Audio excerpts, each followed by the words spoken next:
오늘이 무슨 날인가요? 성령 강림 주일이라고 부르는 날인데요. 세상적으로는 석가탄신일입니다. 하필 딱 겹쳐도 그날이랑 겹쳐버렸더라고요. 성령님이 오셨다고 기뻐하는 날인데 어떤 사람들은 또 부처님 오셨다고 기뻐하고 있는 날이 되었습니다. 이렇게 절기가 있는 이유는 그만큼 그것이 소중하다라는 의미가 되기도 하고요. 그만큼 우리가 관심을 잘 못 가지기도 한다는 의미가 되기도 합니다. 그래서 우리는 계속해서 이렇게 절기라는 것을 통해 다시 한번 관심을 가지고 다시 한번 말씀을 듣고 그 중요함을 새기는 것이라고 할 수 있겠는데요. 그래서 성령 강림절에 대해서 더 강조하고 싶어서 이전에 부활절 이후에 말씀을 전하면서 계속해서 외웠던 말씀이 한 구절이 있었는데 혹시 기억하고 계시나요? 로마서 8장 11절 말씀이었죠. 로마서 8장 11절 말씀 지금도 외워볼 수 혹시 있으신가요? 못 외우시는 분들은 신약성경 250쪽에 있습니다. 기억이 안 나시면 신약성경 250쪽 다시 펴서 로마서 8장 11절 말씀 한번 같이 읽고 외우실 수 있으시겠으면 얼마나 내가 외우고 있는지 다시 한번 확인하시면서 같이 한번 암송해 보도록 읽어보도록 하겠습니다. 8장 11절입니다. 시작. 예수를 죽은 자 가운데서 살리신 이의 영이 너희 안에 거하시면 그리스도 예수를 죽은 자 가운데서 살리신 이가 너희 안에 그 영으로 말미암아 너희 죽을 몸도 살리시리라. 아멘. 익숙하지 않은 말씀이어도 이 말씀을 계속해서 읽으면서 익숙해지시도록 암송하셨으면 좋겠다라고 말씀드린 건 이 구절이 분명하게 성령님이 어떤 분이신지를 알려주고 있기 때문입니다. 성령님을 마치 도구로 내 능력을 위한 어떤 것으로까지 취급하기도 하는 신앙의 모습을 보기도 합니다만 성령님은 그런 분이 아니십니다. 성령님이 가장 먼저 어떤 분이시냐라고 말씀하신 성경에 여러 가지 표현이 있지만 지금 함께 읽고 암송해 본 말씀을 통해 기억하시기 바랍니다. 성령님은 우리 부활의 보증이 되시는 분이십니다. 우리 안에 성령님이 계신다는 것은 우리도 예수님처럼 부활하게 될 것이다 라는 증거가 되는 것입니다. 이에 더해서 오늘 성령 강림 주일, 성령 강림절을 맞아서 성령님이 어떤 분이신지를 다시 한번 말씀을 통해 들으려고 합니다. 오늘만이 아니라 지금 생각 같아서는 다음 몇 주간 오전 예배를 통해 계속 성령님에 대한 말씀을 들었으면 좋겠는데요. 어떻게 될지는 모르겠습니다만 이번 기회를 통해 다시 한번 성령님이 어떤 분이신지를 분명하게 알고 그 역사하심과 인도하심에 따라 살아가는 하나님의 사람 다 되게 하시길 주님의 이름으로 축원드립니다. 오늘 본문을 통해서 듣는 첫 번째입니다. 성령님은 하나님의 깊은 것까지 다 알려주시는 분이십니다. 오늘 본문은 첫 번째로 성령님은 하나님의 깊은 것까지 다 알려주시는 분이시다라고 오늘 본문이 우리에게 가르치십니다. 본문 2장 10절에 있는 말씀인데요. 본문 2장 10절에 있는 말씀 한번 같이 한 목소리로 읽겠습니다. 읽어드렸던 본문 2장 10절의 말씀입니다. 2장 10절의 말씀 10절 같이 한 목소리로 읽습니다. 읽겠습니다. 오직 하나님이 성령으로 이것을 우리에게 보이셨으니 성령은 모든 것 곧 하나님의 깊은 것까지도 통달하시느니라. 아멘. 오늘 성경이 말씀하시기를 성령님은 하나님 안에 있는 깊은 것까지 다 통달하신다고 말씀하십니다. 그냥 다 알고 계신다가 아니라 통달하신다라고 우리가 번역해 놓은 것처럼 모든 것을 샅샅이 살펴서 알고 있다는 말을 성경이 하고 계시는 거예요. 하나님을 어떤 뜻을 가지고 계시는지, 하나님의 생각이 무엇인지, 하나님의 계획이 무엇인지 모든 것을 다 알고 계시는 분이 성령님이다 라고 표현하시는 겁니다. 오늘 성령님이 그런 분이시라고 말씀하시는데요. 사실 성령님이 그렇게 모든 것을 알고 계시는 분이다 라고만 말하면 그분은 그냥 그런 것이고 우리와는 상관이 없어지겠죠. 그분이 그런 분이신 게 우리와 무슨 상관이냐? 오늘 이 말씀을 들려주신 건 그분이 그 모든 것을 통달하시는 분이 모든 것을 우리에게 알려주신다라는 말씀을 하시려는 거죠. 성령님은 우리에게 하나님이 가지신 모든 것, 하나님의 깊은 곳에 있는 것이라도 다 알고 계셔서 우리에게 오셔서 우리에게 알려주시는 분이시라고 말씀하시는 겁니다. 하나님의 모든 것을 통달하시는 성령님이 우리에게 그것을 알려주시는 역사, 그것을 신학적인 용어로는 이렇게 표현하곤 합니다. 성령님의 조명하심이다 라고 말이에요. 조명이 어떤 말일까요? 밝은 빛을 비추는 것이죠. 우리의 마음은 하나님의 마음을 알 수 없고 하나님의 뜻을 알 수 없는 칠흑 같은 어둠 같은데, 그런데 우리 마음에 성령님의 역사하시는 것은 밝은 빛을 비추어 주시는 것 같다. 그렇게 우리에게 역사하셔서 우리가 깨달을 수 있게 하신다, 알게 하신다라는 것입니다. 특별히 성령님을 보내주셔서 알려주시려는 것이 있습니다. 하나님이 성령님을 우리에게 보내주셔서 알게 하시려는 것, 그것이 무엇이냐? 오늘 12절 본문이 이렇게 표현하십니다. 12절에 보면 이런 말씀이 있죠. 우리로 하여금 하나님께서 우리에게 은혜로 주신 것을 알게 하려 하십니다. 성령님을 우리에게 보내주신 것은 무언가를 알게 하시려는 것인데요. 어떤 것을 알게 하려고 보내셨다고요? 하나님께서 우리에게 은혜로 주신 것들을 알게 하시려고. 하나님께서 우리에게 은혜로 주신 것들, 이건 무슨 말일까요? 무엇을 의미할까요? 한마디로 가장 먼저 우린 이렇게 대답할 수 있습니다. 십자가와 부활, 구원의 소식을 알려주시려고 성령님을 보내셨다라고 말이에요.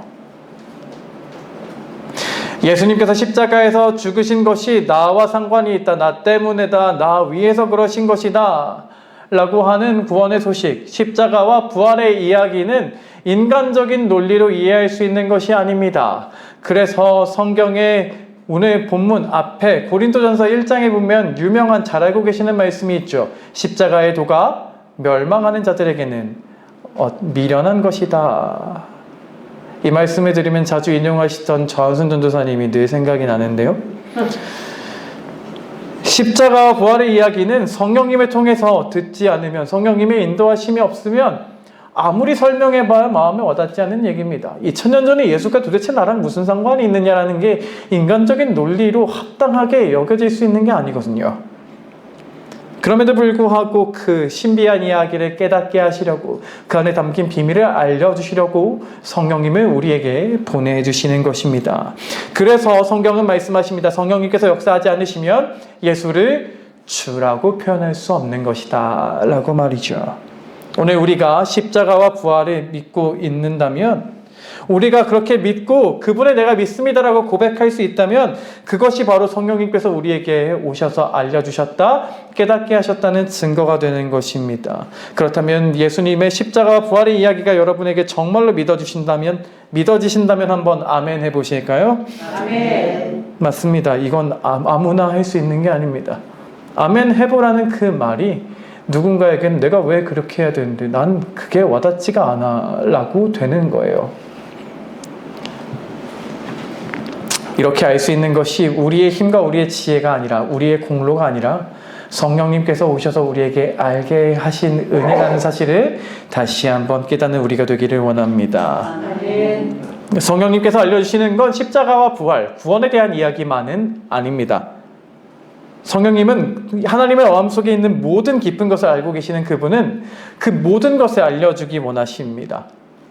그래서 성령님께서 모든 것을 알려주기 원하시는 그분이 직접 역사하셔서 쓰신 책이 바로 성경인 것이고요. 그래서 우리는 이 성경을 통해 모든 것을 알려주시는 역사하심을 얻을 수 있는 것이고요. 성령님께서 가르쳐 주실 때에만 우리가 지금 어떻게 해야 하나님께서 기뻐하시는 것이 될지, 어떤 선택을 하기 원하시는지, 하나님은 무엇을 나에게 원하고 계시는지, 어떤 가치관으로 세상을 바라보아야 할 것인지, 우리의 마음이 어떻게 변해가야 하는지, 그 모든 것을 알 수 있게 되는 것입니다. 그래서 오늘 본문은 성령님이 역사해 주셔야만 하나님께서 원하시는 것을 알 수 있다는 그 원리를 이렇게 풀어서 설명해 주시는데요. 우리 오늘 본문의 14절 말씀 한번 읽겠습니다. 14절 말씀, 13절을 읽겠습니다. 13절. 죄송해요. 자꾸 바꿔 죄송합니다. 14절이 조금 더 이해하시기 좋을 것 같습니다. 14절 말씀 같이 한 목소리로 읽겠습니다.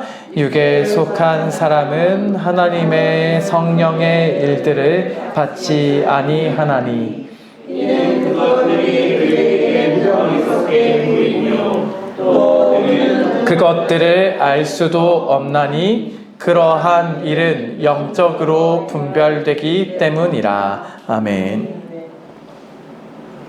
아내와 함께 색깔에 대한 이야기를 나눈 적이 있어요.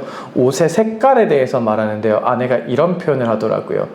그 옷은 파랑이 맞긴 한데 노란기가 섞인 파랑이야. 노란기가 섞인 파랑은 안 어울리고 노란기가 없는 파랑이 어울려 라는 식의 말이었습니다. 여러분들은 이 말이 이해가 되시나요?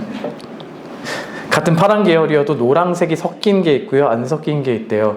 그거에 따라서 뭐 피부의 색깔과 톤에 따라 어울리기도 하고 안 어울리기도 한답니다. 보여주면서 설명해 주는데 저는 백날 봐도 모르겠더라고요. 이게 그래서 뭐 어쩌라는 건지 좀 이런 생각이 들었어요. 이와는 반대로요, 하루는 카페에서 밖을 바라보면서 막 지나가는 차를 보며 이야기하고 있었습니다. 그래서 제가 아내에게 물었어요. 당신은 그 차들 중에서, 그 차 브랜드의 차들 중에서 어떤 차가 예뻐 보이냐고 물었는데요. 자기가 구분은 할 수 있겠대요. 이게 현대랑 뭐 BMW, 아우디 이런 건 구분할 수 있고 SUV랑 세단은 구분할 수 있겠는데 어떤 차가 예쁘냐 그러면 그 똑같은 세단 중에서 뭐가 더 예쁘고 이건 잘 모르겠다는 거예요. 색깔을 모르겠는 저의 눈에는 그 디자인들이 다르고 어떤 게 더 예쁜지가 보이는데 색깔을 잘 구분하는 아내의 눈에는 그냥 세단이면 다 비슷한 거고 SUV면 다 비슷하게 보인다는 거였습니다. 이건 왜 그런 걸까요? 관심의 차이라고 설명해 볼 수 있지 않을까요? 또 어쩌면 그런 재능이 또 있을지도 모르겠습니다. 색을 조금 더 잘 구분하는 재능이 있을 수도 있고요. 그렇게 어떤 관심이나 재능에 따라서 누군가에게는 보이는 게 누군가에게는 보이지 않기도 합니다. 참 재미있는 일이라고 생각합니다. 같은 것을 봐도 누군가에겐 보이는데 누군가에겐 안 보입니다. 그런데 이런 재미있는 원리가 영적인 원리에도 있다는 것이죠.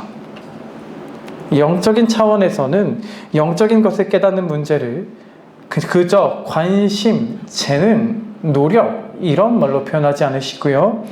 성령님께서 역사하심의 관점으로 설명해 주십니다. 성령님께서 역사하신 사람에게는 뭐가 더 신앙적인지 보이는데 그 사람에게 성령님이 역사하지 않으시면 그 사람에게는 같은 것을 봐도 신앙적인 게 보이지 않습니다. 성령님이 역사하신 사람에게는 신앙적인 얘기가 재밌게 들리는데 성령님이 역사하지 않으신 사람에게는 재밌기는커녕 지루하고 졸리고 빨리 끝났으면 좋겠는 얘기입니다. 성령님이 역사하신 사람에게는 하나님의 뜻대로 행동하는 게 좋아 보입니다. 그런데 하나님의 성령이 역사하지 않으신 사람에게는 너 이렇게 해야 돼, 이게 하나님이 기뻐하시는 거라고 아무리 말해줘도 뭔 소리야, 내가 왜 그렇게 해야 돼? 쟤 왜 이상한 소리해? 라고 밖에 안 들리는 겁니다. 우리 성경이 그 말씀을 하시는 겁니다. 영적인 것은 영으로만 분별되는 것이기 때문에 영적인 것이 무엇이 옳다 무엇이 그르다는 성령님께서 역사하실 때에만 우리가 깨달을 수 있는 것이기 때문에 성령님이 역사하지 않으시는 육에 속한 사람은 그것을 들어도 받을 수 없다. 그건 그냥 어리석게만 보인다 라고 말입니다. 이것이 하나님 나라의 원리입니다. 성령님이 역사하지 않으시면요, 아무리 신앙적으로 올바른 얘기를 해주어도 듣지 못하는 겁니다.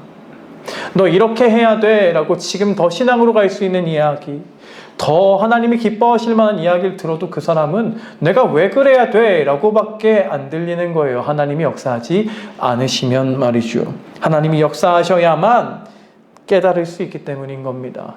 그래서 죄송하지만 안타깝게도 교회 안에 있을지라도 성령님께서 역사하지 않으시는 사람에게는, 성령님의 역사하심에 따르고 싶어하지 않는 사람에게는 아무리 신앙적인 이야기 들려줘도 재미없게 들리고 받아들이지 못하기까지 하는 겁니다. 그래서 심지어는 예수님조차도 그런 말씀을 하셨죠. 막 열심히 예수님이 하나님의 아들이시고 하나님의 본체이신 그분이 이 땅에 오셔서 수많은 말씀을 전하시고서는 예수님이 뭐라 그러시나요? 귀 있는 자는 들을지어다. 아무나 듣지 못한다는 겁니다. 너희 중에 정말 들을 수 있는 사람은 들을 거다 라는 말씀으로 맺으세요. 심지어는 비유로 더 쉽게 설명해 주려고 아무리 노력하셔도 깨닫지 못할 거라는 겁니다. 하나님의 성령이 역사하지 않으시면 뭔 소린지 모르는 거예요. 같은 말을 들어도 재미가 없고요, 받아들이지 못하는 겁니다. 그렇다면 사랑하는 여러분, 우리는 하나님의 모든 것을 알려주시는 그 성령의 역사하심 가운데 살아가고 있는 사람들일까요? 그렇게 알려주시기를 사모하며 알려주시기만 하시면 순종하겠다는 마음으로 따라가고 있는 사람일까요? 관심이 없는 사람, 알려주셔도 거절하고 순종하지 않는 삶을 사는 사람에게는 더 이상 성령님께서 깨닫게 하시고 받아들이게 하지 않으시는 겁니다. 십자가와 부활만 깨달으면 되는 게 아닙니다. 예수님을 주라고 믿으시느냐 하는 말에 아멘만 하면 되는 게 아닙니다. 성령님의 역사하심을 더 많이 깨닫고 더 많이 순종하는 삶을 살아야 합니다. 들을 때는 믿음이 생기지만 듣지 않으면 믿음이 생기지 못하는 거고요.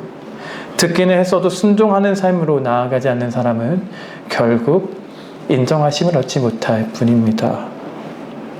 오늘도 우리에게 알려주기 원하시는 그 성령님의 역사하심 가운데 더욱더 바르게 신앙의 길을 걸어가는, 그렇게 살아가기를 소망하는 하나님의 사람들 다 되게 하시길 주님의 이름으로 축원드립니다. 아멘.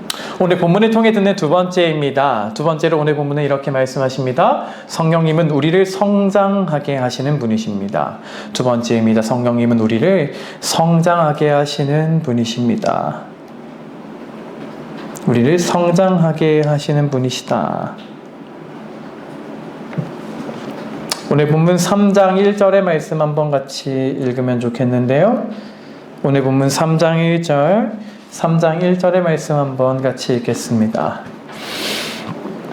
3장 1절 말씀입니다. 읽습니다. 형제들아, 내가 신령한 자들을 대함과 같이 너희에게 말할 수 없어서 육신에 속한 자 곧 그리스도 안에서 어린 아이들을 대함과 같이 하노라. 아멘. 함께 읽은 말씀을 보면 육신에 속한 자라는 말씀을 하십니다. 육신에 속한 사람이 있는데 그 사람은 예수님 안에서 어린아이 같은 사람이다 라고 말이죠. 어린아이 같다는 말, 그 말은 예수님이 말씀하신 좋은 말씀의 어린아이 같음이 아닙니다. 예수님은 어린아이 같음을 천국에 들어갈 자의 모형으로 비유하신 적도 있습니다만 여기서는 미숙함, 성숙하지 못함을 말씀하시는 것이죠. 예수님 안에 있는 사람들 중에도 성숙한 사람이 있는가 하면 성숙하지 못한 사람이 있다고 말씀하시는 겁니다. 그렇게 오늘 본문에서는요, 사람을 구분하여 여러 종류의 형태의 사람을 말씀하시는데요, 세 가지로 본문이 구분하고 계십니다. 먼저 2장 14절에 아까 읽었던 말씀에 육에 속한 사람이 있고요, 2장 15절에 신령한 사람이 있고요, 지금 3장 1절부터 3절에 육신에 속한 자가 있습니다. 이 세 가지의 차이를 구분하여 다시 정리해 봅니다. 먼저 육에 속한 사람은 어떤 사람일까요? 육에 속한 사람이라는 말은요, 사실 번역을 이렇게 바꿔볼 수도 있습니다. 자연인, 자연적인 사람이라고 말이에요. TV에 나오는 자연 속에 사는 사람 말고요, 자연인, 자연적인 사람이라는 말은 무슨 뜻이냐면 태어났을 때 모두가 가지는 그 자연적인 상태를 말하는 겁니다. 모든 사람이 태어나서 가지는 자연적인 상태, 태어날 때의 모습 그대로의 모습을 말하는 거예요. 성경은 자연적인 사람의 상태를 뭐라고 표현하시죠? 죄인이라고 표현하시죠.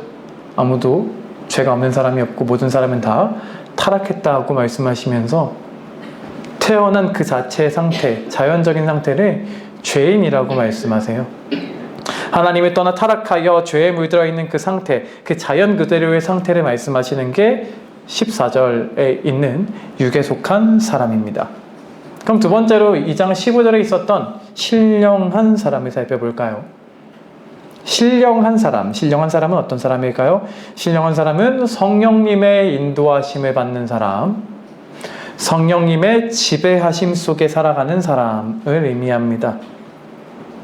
성령님의 인도하심을 받는 사람, 성령님의 지배하심 속에 살아가는 사람. 이 사람은 내 마음대로 살아가는 사람이 아니라 성령님의 지시하심에 따라 사는 사람입니다. 이 사람은 더 이상 내 인생의 주인이 나라고 생각하는 게 아니라 하나님이 내 인생의 주인이시라 생각하며 하나님의 그 인도하심만 따라 살아가려고 하는 사람입니다. 우린 이런 사람을 다른 말로 영적인 사람이라고 부르기도 하고요, 경건한 사람이라고 부르기도 하고요, 신앙이 좋다고 평가하고요, 이 사람을 또 성령 충만한 사람이라고 부릅니다. 이런 사람이 신령한 사람이죠. 그렇다면 마지막 세 번째입니다. 육신에 속한 사람. 육신에 속한 사람은 누구일까요? 우리 번역에서 육에 속한 사람도 있고 육신에 속한 사람도 있어서 헷갈리게 만들어 놓았는데요. 아까 말씀드린 대로 14절에 있는 말씀은 자연적인 사람이라고 보는 게, 번역하는 게 조금 더 이해하시기 좋을 것 같고요. 3장 1절에 나오는 육신에 속한 사람이 우리가 성경에서 보는 육신적이다, 세상적이다, 그 영적임과 대조하는 그런 의미와 동일한 의미입니다. 육신에 속했다는 의미가 세상적이다, 육신적이다 라는 의미와 동일한 의미예요. 다만 자연적인 상태의 사람과는 조금 다릅니다. 이 사람은 성령님이 함께 하시는 사람이에요. 함께 하셔서 이 사람은 예수님을 주라고 고백할 수 있는 사람입니다. 그래서 교회도 다니면서 신앙생활도 하고 있습니다. 하지만 육신적이라는 겁니다. 이것이 육신에 속했다라는 의미예요. 성령님이 떠나신 건 아닙니다. 여전히 그 사람을 붙들고 계시는데 성령님의 인도하심에 따라 살지는 않습니다. 성령님의 지배하심에 따라 성령님을 주인으로 모시고 살려고 하진 않습니다. 성령님이 계시지만 내 육신의 정욕, 내 안에 일어나는 인간적인 욕망을 따라 살아갑니다.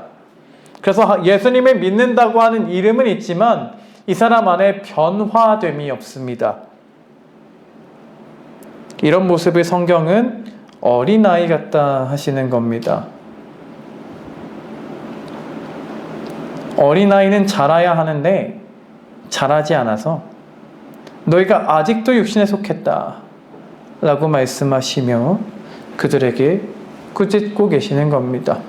사랑하는 여러분, 성령님은 기억하시기 바랍니다. 우리를 성장하게 하시는 분이십니다. 성령님은 우리를 구원자이신 예수님을 깨닫게 하시고 예수님을 주로 고백하게 하시는 일만 하시는 게 아닙니다. 성령님은 우리를 신앙의 길로 인도하셔서 우리를 성장하게 하십니다. 그래서 우리가 성장할 수 있는 비결, 영적으로 성숙해질 수 있는 비결은 성령님의 인도하심에 따르는 것, 그것 하나밖에는 없습니다. 그래서 우리는 성령님의 역사하심에 순종해야 합니다. 성령님의 인도하심을 따라가야 합니다. 내가 주인이 되려 하는 게 아니라 성령님을 주인으로 모시고 살아가야 합니다. 하지만 대부분의 문제가 이것입니다. 많은 경우에 대부분의 신앙인들이 성령님의 역사하심에 관심이 없다는 거죠. 절기로까지 만든 이유는 이것이 그만큼 중요하다는 의미이기도 하지만 우리가 그만큼 잊고 산다는 것이기도 합니다. 잊지 말아야 하는 것인데 말이죠. 성령님이 나를 어떻게 인도하기 원하시는지, 나에게 오늘 무엇을 원하시는지 생각하며 살아가지 않고 그저 꼬박꼬박 교회에 나오고 내가 예배에 오늘도 출석했으면, 내가 교회에서 맡은 일이 있었는데 그걸 오늘도 잘 해내기만 했으면, 심지어는 늦지 않았으면, 졸지 않았으면 내가 할 일을 다 한 것처럼 살아가는 신앙인들의 모습이 여전히 많다는 것이 문제입니다. 그래서 교회 안에는 있지만 성장하지 않는 겁니다. 교회는 꼬박꼬박 나오고 있어서 직분도 받고요. 교회는 꼬박꼬박 나오고 있어서 여러 가지 일도 감당해서 와, 저 사람 열심히 봉사한다는 소리를 듣지만요. 교회의 중역이고 교회에 나이 많은 어른이 되었다는 위치가 되었지만요. 세상 사람들이 보기에 저 사람은 왜 저러나, 저런 사람이 교회를 다니는 거면 난 다니고 싶지 않다, 교회 다니는 놈들이 더하더라 하는 소리가 도대체 왜 나오는 건가요? 성령님이 그 사람 안에 역사하고 계시지만 따르지 않기 때문입니다. 성령님의 인도하심에 따르지 않으니 성장하지 못하는 겁니다. 겉모습으로 예수를 주라 하는 모습은 있지만 성장하지 못하고 그저 어린 아이처럼 있으니 세상의 다른 사람과 다를 바가 없고, 믿는 사람들에겐 더 다른 모습을 기대하나 오히려 믿는 놈들이 더하다는 식의 이야기까지 나오는 것이죠. 그래서 다를 바 없는 정도가 아니라 오랫동안 있었음에도, 오랫동안 신앙생활을 했었음에도 변화하지 않는 그 모습은 하나님의 근심이 되는 것입니다. 자녀가 때에 맞게 성장하지 않는 것은 부모에게 근심이고 슬픈 일일 것입니다. 마치 그와 같이 성경은 말씀하십니다. 성령님의 인도하심에 따르지 않으면 성령 하나님은 슬퍼하시며 근심하신다고 말이죠. 말씀을 한번 찾아볼까요? 에베소서 4장 30절, 정주영 형제님 한번 읽어주시면 좋겠습니다. 에베소서 4장 30절, 에베소서 4장 30절, 신약성경 314쪽입니다. 신약성경 314쪽입니다. 하나님의 성령을 근심하게 하지 말라. 그 안에서 너희가 구원의 날까지 인치심을 받았느니라. 아멘. 우리가 교회는 나오고 있지만 변화하지 못할 때 하나님이 근심하십니다. 부모가 자녀의 자라지 못함을 보고 근심하듯, 처리되지 않는 모습을 보고 한숨 쉬며 근심하듯 근심하신다는 겁니다. 자녀의 성장하지 않는 모습이 그렇게 부모에게 근심이다라고 표현해봤다면 또 이렇게도 표현해보고 싶습니다. 나이는 먹었지만 내면이 성장하지 않은 그 모습은 남들에게 눈살을 찌푸릴 만한 모습이라고 말이죠. 죄송하지만 저는 60 나이가 든다고 거저 정신도 성숙해진다, 인격도 성숙해진다고 생각하지 않습니다. 그런 예도 죄송하지만 많이 보게 되기도 합니다. 그래서 점점 더 성숙해져야 한다는 생각을 늘 머릿속에 가지며 살곤 하는데요. 최근에 이야기를 하나 들려드려 볼까요? 아내랑 같이 방위시장에서 장을 보고 있을 때였어요. 야채와 과일을 파는 곳에서 야채를 고르고 있었습니다. 그런데 어떤 할머님 한 분이 갑자기 막 장사하시는 분들에게 역정을 내시는 거예요. 막 화를 내시길래 주위 사람들이 막 쳐다보면서 무슨 일인가 하고 보고 있었어요. 가만히 얘기를 들어보니 오해할 만한 행동을 하셨습니다. 가게에서 그렇게 하면 당연히 장사하는 사람들에게 오해받을 만한 행동을 하셨는데, 그래놓고는 내가 당연히 알아서 잘 행동할 건데 너는 왜 나를 도둑놈 취급하느냐, 장사하는 사람이 그러면 되느냐 라고 말씀하시는 상황이었습니다.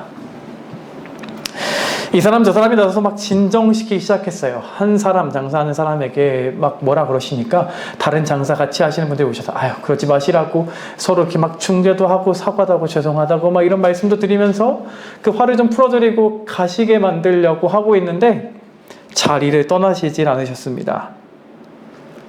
하다가 안 되니까 한 사람이 이렇게 말을 했어요. 아니 어머님, 지금 딴 사람들도 다 보고 있지 않냐고, 그러시면 옆에서 보기 안 좋기만 하다고, 우리가 다 죄송하니까 이제 그만하시고 가시라고 말씀드렸더니 그분이 뭐라고 하셨게요? 그분 말 이러시더라고요. 나는 남 생각하는 사람이 아니여, 난 내 생각만 하면서 살아 하면서 그 자리에 계속 버티고 서서 화를 내셨습니다. 이분을 보면서 얼마나 눈살이 찌푸려졌는지 사실 모르겠어요. 나이가 있는 만큼 사람들은 성숙함을 기대할 텐데 말이죠. 전 신앙의 연수가 그렇다고 생각합니다. 신앙의 연수가 많아지면 신앙이 성숙해지나요? 신앙의 연수가 길어진다고 신앙이 성숙해지는 건 아닙니다. 심지어 성경은 먼저 된 자가 나중되고 나중된 자가 먼저 된다 하십니다. 신앙의 연수가 긴 사람이 도리어 어린아이처럼 행동하고 신앙의 연수는 짧은 사람이라도 도리어 성숙해지는 일도 얼마든지 있다고 말씀하신 것이죠. 성령님의 인도하심에 따르지 않는 사람은 성장하지 못하는 겁니다. 성령님의 인도하심에 따르지 않았다는 증거가 나의 신앙이 성숙하지 못함에서 드러나는 것입니다. 말씀에 맺어보려 하는데 이런 이야기를 드리면서 한번 말씀에 맺어보려 합니다. 이전에 저희 집에 있다는 아보카도 씨앗 이야기 기억하시나요? 언제 말씀드렸는지도 기억이 안 날 만큼 오래되었는데요. 그때 제가 그런 말씀을 드렸죠. 아무리 물을 줘도 얘가 자라질 않는다. 겉은 멀쩡한데 죽은 것 같다. 그런데 아니더라고요. 집안 얘기만 계속하고 있는 것 같은데. 계속 물에 담가놓고 있었더니요, 얘가 뿌리가 자라기 시작했습니다. 뿌리가 자라는데요, 엄청 괴물같이 자랐어요. 막 다리처럼, 무슨 외계인 다리처럼 막 자랐어요. 막 자라더니, 근데 뿌리만 자라고 열심히 자라는데 위로 아무것도 자라지 않는 거예요. 얘 뿌리만 자라고 안 자랄 것 같다, 또 그랬거든요. 근데 아니래요. 기다려보래요. 그래가지고 계속 물을 주고 있으면서 지켜봤더니요, 얘가 대가 자라기 시작했어요. 대가 자라서 이제 한 7cm 정도 대가 올라왔고요, 얘가 양쪽으로 가지를 뻗을 준비를 하고 있습니다. 이 모습을 보고 아내가 저한테 그랬어요. 식물은 기다려줘야 되는 거야 라고 말이죠. 여러분, 예수님은 부활의 생명이시고요, 성령님은 그 생명을 전달해주는 분이십니다. 부활의 생명은 씨앗과 같아서 우리 안에 심겨졌다는 거예요. 부활 생명을 우리에게 심으신 성령님은 그것을 꽃 피우려 하십니다. 그것이 자라나게 하려 하십니다.